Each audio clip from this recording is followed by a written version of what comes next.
بسم الله الرحمن الرحيم أتى أمر الله فلا تستعجلوه سبحانه وتعالى عما يشركون ينزل الملائكة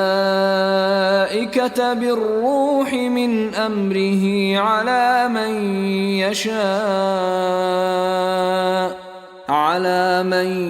يشاء من عباده أن أنذروا أنه لا إله إلا أنا فاتقون خلق السماوات والأرض بالحق تعالى عما يشركون خلق الإنسان من نطفة فإذا هو خصيم مبين والأنعام خلقها لكم فيها دفء ومنافع ومنها تأكلون ولكم فيها جمال حين تريحون وحين تسرحون وتحمل أثقالكم إلى بلد لم تكونوا بالغيه إلا بشق الأنفس إن ربكم لرؤوف رحيم والخيل والبغال والحمير لتركبوها وزينة ويخلق ما لا تعلمون وعلى الله قصد السبيل ومنها جائر ولو شاء لهداكم أجمعين هو الذي أنزل من السماء ماء لكم منه شراب ومنه شجر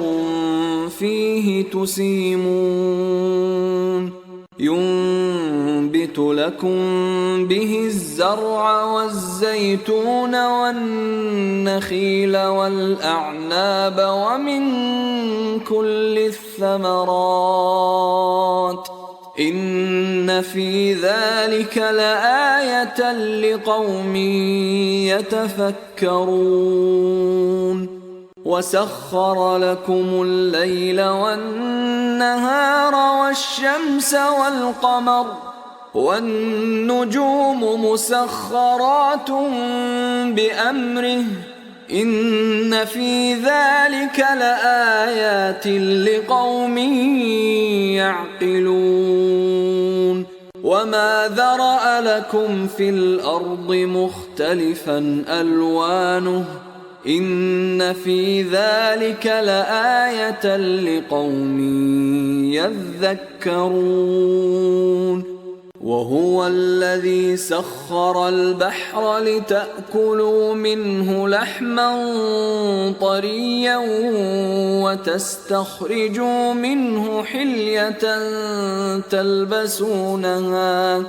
وتستخرجوا منه حلية تلبسونها وترى الفلك مواخر فيه ولتبتغوا من فضله ولعلكم تشكرون وألقى في الأرض رواسي أن تميد بكم وأنهارا وسبلا لعلكم تهتدون وعلامات وبالنجم هم يهتدون أفمن يخلق كمن لا يخلق أفلا تذكرون وإن تعدوا نعمة الله لا تحصوها إن الله لغفور رحيم والله يعلم ما تسرون وما تعلنون والذين يدعون من دون الله لا يخلقون شيئا وهم يخلقون أموات غير أحياء وما يشعرون أيان يبعثون إلهكم إله واحد فالذين لا يؤمنون بالآخرة قلوبهم منكرة وهم مستكبرون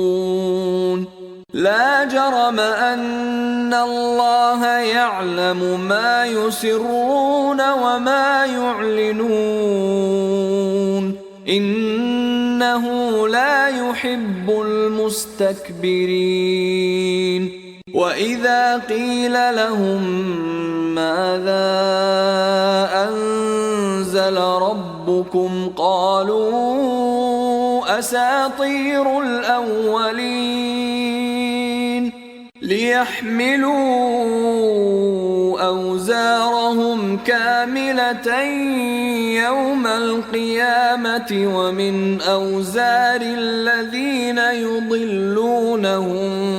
بغير علم ألا ساء ما يزرون